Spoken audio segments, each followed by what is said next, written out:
welcome to episode 63 of my Doll's House Diary. Now in today's episode I'm going to be remaking the bed for the main bedroom of the house.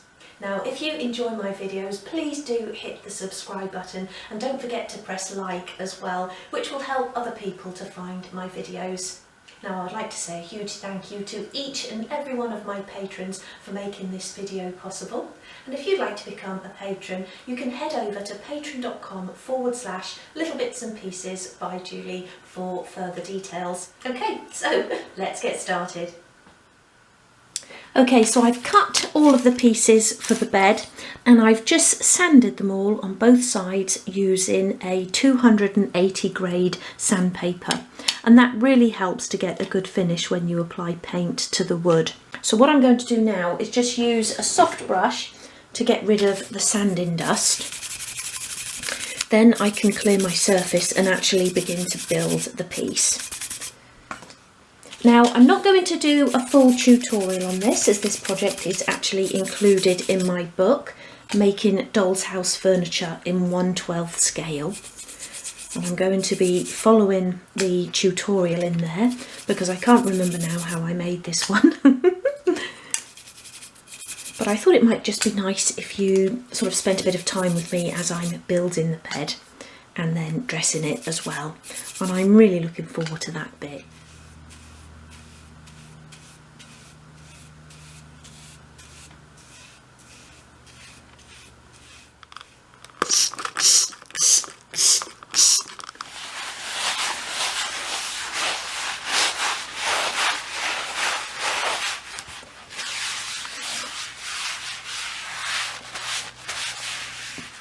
So when you're doing a project where you've got a lot of pieces, you can either actually just write onto them in pencil, just very lightly, the actual name of the piece, or if you're sort of doing something that you make up in sections, you can just cut, you know, one section at a time. Now I've cut the whole thing here because I'm quite confident that I can sort of work out which bit is which just by sort of looking at it.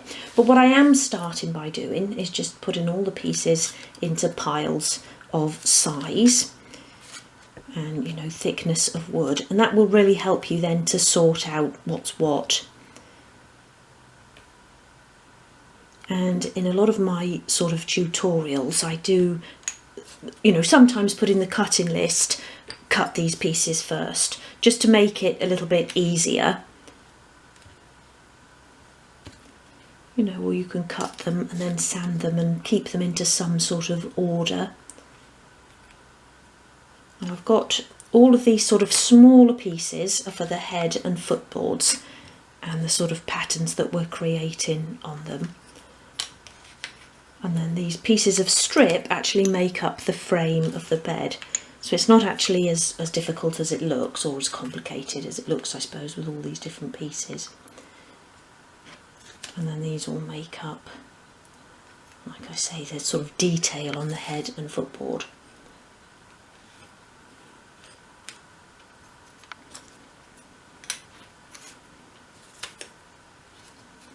These are the slats. So I can put those all to one side, I won't need those yet. That's for the bed, that's the actual bed frame, that's for the bed frame. These are the legs, oops, flew up. And then these are the actual head and foot boards. So one there and one between the shorter legs for the footboard. So now I can bring in the book and actually start putting them together.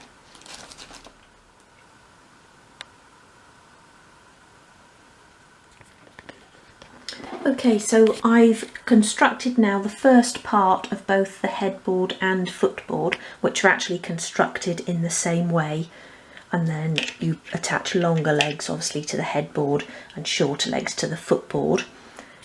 But I've just popped some clamps on, as you can see, and I'm going to leave the glue to dry off, probably only for about 5 to 10 minutes, just while I have a sip of my tea, and then I can come back and put the next sort of layer of strips on, which are cut from the finer wood, and then when you put those on top they're slightly narrower, so it gives you a nice sort of double lip around that edge. which you can see there in the completed footboard there. Gives it a really nice sort of elegant look to it.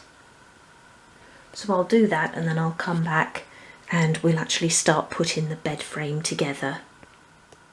Okay, so that's the head and footboard constructed now, and I've attached the frame to the footboard, so I'm now going to attach it to the headboard here, and it should sit, I think, just below the pencil line. Let me just measure at the bottom there. No, just above the pencil line there then. And then that part of the leg is the same length as the leg on the footboard. Okay, so let's get this bit glued into place as well. And then I can attach the slats, which really do strengthen up the whole piece.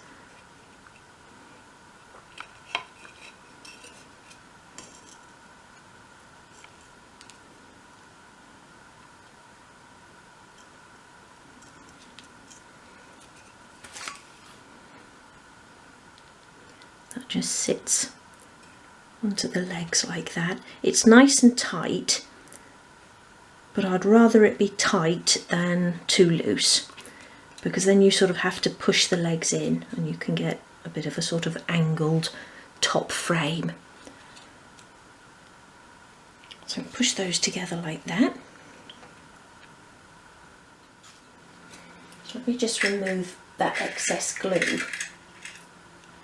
Just make sure I'm still on camera. I've got a new tripod and it seems a bit more sturdy than the ones I have been using, although I say that, but I do sort of use them a lot. I use them every day and I'm constantly sort of moving the legs around to reposition them, so eventually the legs get loose and do actually break off.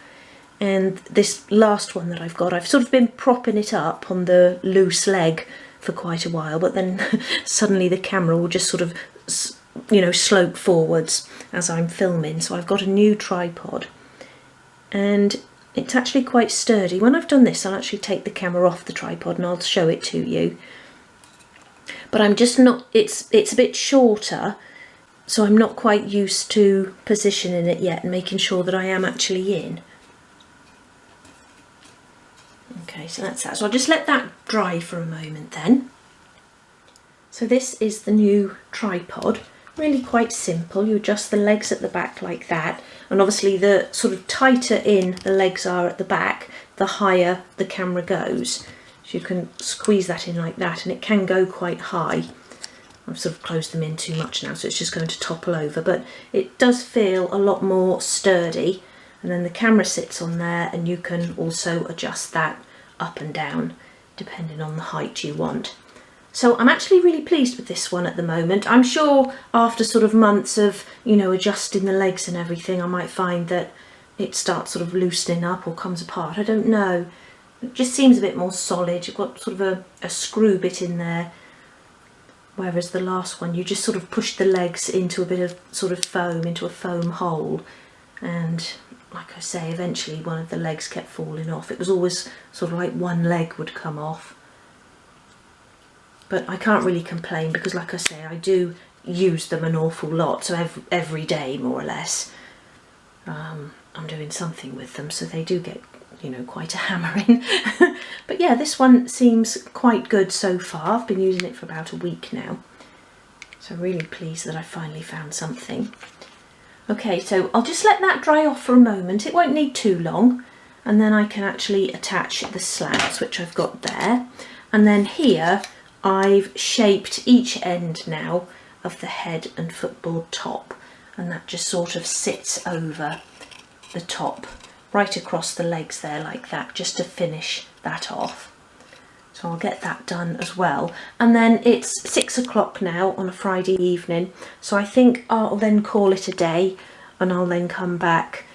I don't think I'll get any time in my craft room over the weekend, but I will be back on Monday and hopefully get a coat of paint on here once I've done all of the Etsy parcels. And then really just looking forward to dressing this bed, and that's what we'll aim to sort of complete in this episode. And I'm going to get the sewing machine out as well, rather than do that by hand.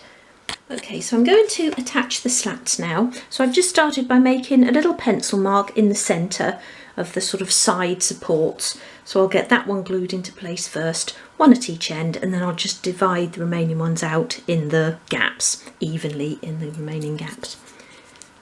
So I just want to put a little bit of glue at each end of each slat.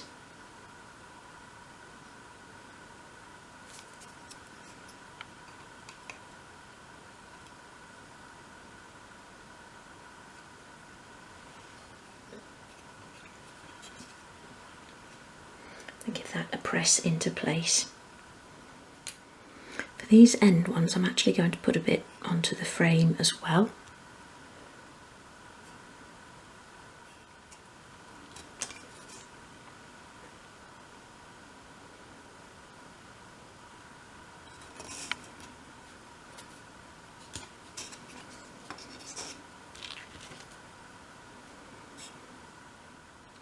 And then I'm just going to position these first. It doesn't have to be exact because obviously this is going to be hidden under a mattress. It's just nice to get them as even as you can. And I think I'll just pop a clamp onto some of them once I've done. That bottom one is trying to lift up a bit, so I'll put a couple of clamps on any that are sort of trying to pop up.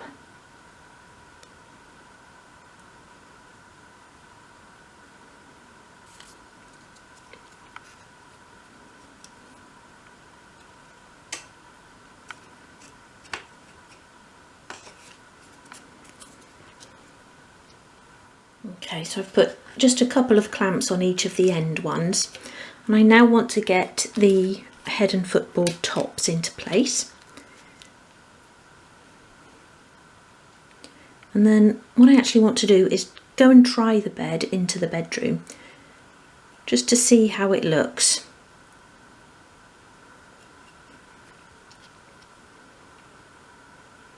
And hopefully it will be more to scale.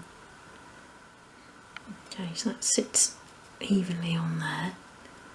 Got the same amount overhanging at each end and from front to back. Like that. And then the same with the footboard. So I've just put a little bit of masking tape over each of those ends just to hold those top pieces in place, but I will now take the clamps off and we'll go and try this in place in the bedroom. Okay, so just as a reminder then, there is the original bed, the metal framed Reuter porcelain bed, which I think is just a little bit too large. And there is the new bed. Now obviously there is going to be bedding on there, so it will look a little higher, a little fuller, but I'm really pleased with that. I just think it fits so much nicer into the room. It's a lot lower at the headboard and at the footboard, and actually when I put it next to the other one just now, it's going to be lower at the actual part, you know, on top of the mattress where you lay. So therefore we can see a lot more in the room. That one was sort of really hiding the wardrobe, and I put the wardrobe that side because if I'd have had the dressing table there, you wouldn't have been able to see it at all with that bed there. But now I may swap the two around and have the dressing table a little bit closer to the window there. But I'll have a play around anyway once I've actually dressed the bed, and then really looking forward to dressing this room. Okay, so the bed is now completely dry and ready for paint, but before I start applying the paint, I'm just going to very gently sand the areas where I had the masking tape. And if I just move in a little bit closer like that, can you see where it's just pulled up some of the wood there?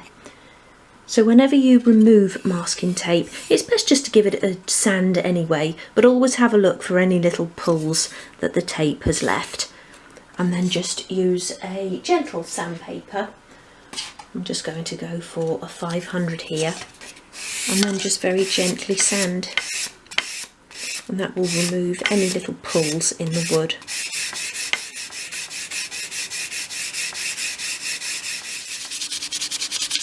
And that can even happen when you do use low tack masking tape, especially if you leave it on for quite a while as well. And another thing, if you apply your masking tape and then put your mini clamps over the top, if you're sort of, for example, attaching the top of a unit or something, the longer you leave the clamps on, that will obviously make the tape adhere more, and then when you remove them you'll either see marks where the clamps have been, or like I say, you'll pull up a little bit more of the wood. So always, you know, obviously leave it long enough for the glue to dry or to begin to take, but don't sort of leave clamps and things on for too long. It's very tempting to sort of leave something overnight, but then you are likely to get more snags and pulls in your wood.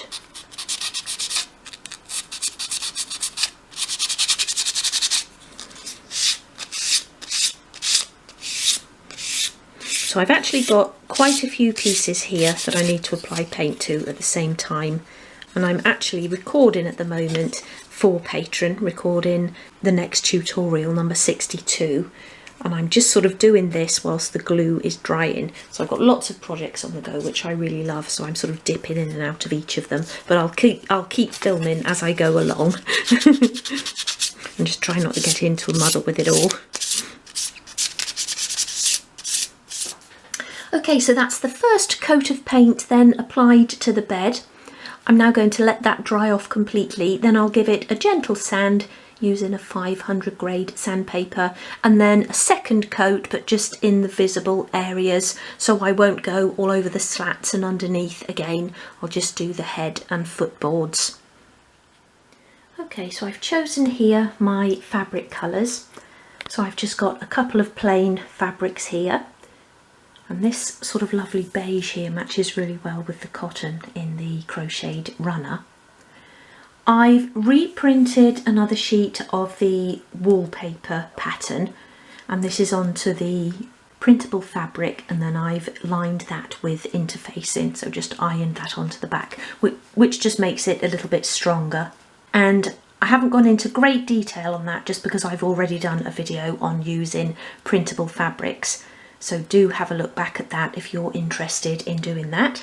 And then I've got this lovely sort of check here as well, just as a really nice coordinating pattern.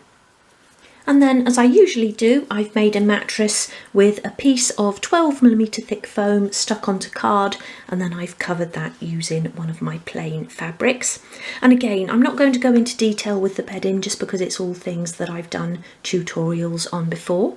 But I'm now going to glue the mattress into place onto my bed frame, and then I can start dressing the bed. Okay, so I've cut my fabric then for the undersheet and the quilt. And then I've done myself a template here, which I'll draw around in a moment so I know where my hemline should be. So for the undersheet, I'm doing the plain beige fabric and a nice check. And then for the quilt, I've got the beige again, and then my piece of printed fabric. And again, I've got my template there so I can draw around it for my hemline. So I've just set up my machine, and it's been being a little bit temperamental lately. The fabric keeps getting sort of stuck in the runner. So I've just sort of given it a bit of a service. I've completely emptied and refilled the bobbin, and I've had a bit of a practice run, and it seems to be running okay now, touch wood. So I'm going to have another go on a piece of scrap fabric, and then I'll actually start stitching my pieces together. Okay, so I've done all of my stitching then. I've got my undersheet, quilt and 4 pillows there. Now, I usually put some wadding inside the quilt, but this time I haven't, and I think because I've used the interfacing on my printed fabric, it's actually providing quite a nice sort of thickness there. So I didn't want to make that look too thick and out of scale.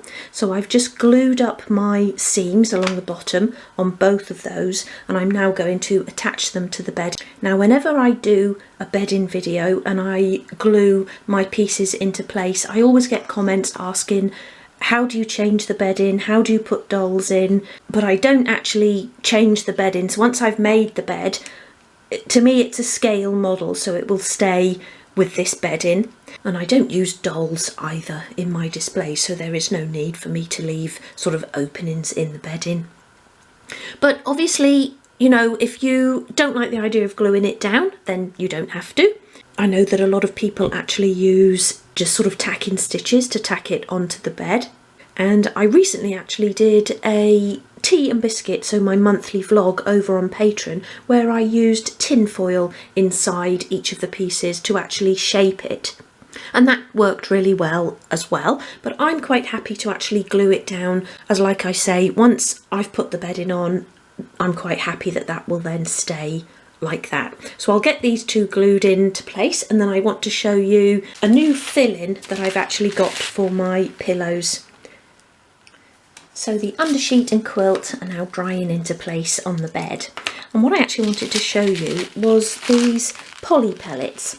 And these were sent to me by one of my lovely little bitsers over on Patreon, Kath Cryer. So thank you again, Kath, for these. And I'd never actually heard of them before, but was so glad that Kath sent them, as I used to use seeds to fill my pillows to give them that sort of heavier, more realistic look. But these actually work better than seeds. And I don't know if you can see through the packet there how tiny they are. So it's like just tiny, tiny little sort of glass beads. And they give the pillow that really nice sort of plump, heavy look. So I'm going to be using these today for my bed pillows, and I've got 4 of them here. So what I've actually done is make myself a little paper funnel, and I have got a plastic one of these, but I was using it to pour wood dye back into the tins, so the end of it now has got a bit stained, so I thought I'll order myself another one, but I thought I'd just make a paper one in the meantime. And then I'm just going to pour them in. Now, you can mix these as well with other stuffing, but I'm just going to use these sort of neat today. And you really do need to be careful with them. And that was one of the things Kath actually warned me of. You know, be careful with them, because if they go sort of spill out over your desk, you'll be finding them for days later. Just pouring them really carefully there into the funnel.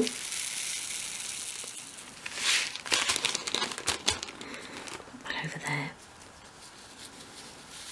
And then just sort of disperse them evenly around the pillow. So I'll just check, see if there's enough in there. I think I'll just put a few more in just to give it a bit of a fuller look. But because they're so tiny as well, they really do fill the pillow out better than the seeds. And really do sort of work into the corners.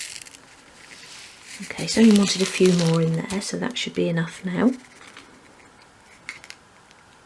And I have spilt a few, so I'll see if I can pick them up. And then I'm just going to use a little bit of glue to glue that seam down at the back.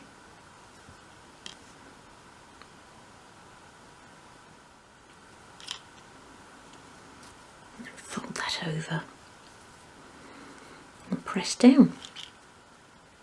Okay, so all that's left to do now is to dress the bed.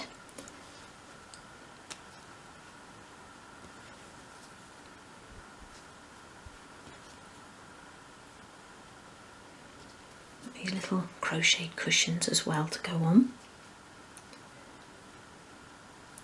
A round one. I think that looks really cosy. And finally the crocheted runner. And there we are. And I'm really pleased with all of those colours and how they all work together. And I think the bed is a much better scale than the one that was in there previously. So all we have to do now is go and put this into place. And there it is in place. I think that looks like a really nice, calming, relaxing bedroom. I love those sort of muted shades.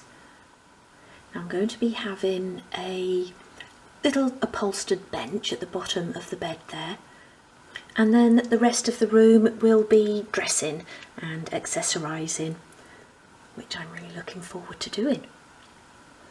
But that's it for today's episode. I really hope you've enjoyed it, and I'll see you again soon. Take care. Bye.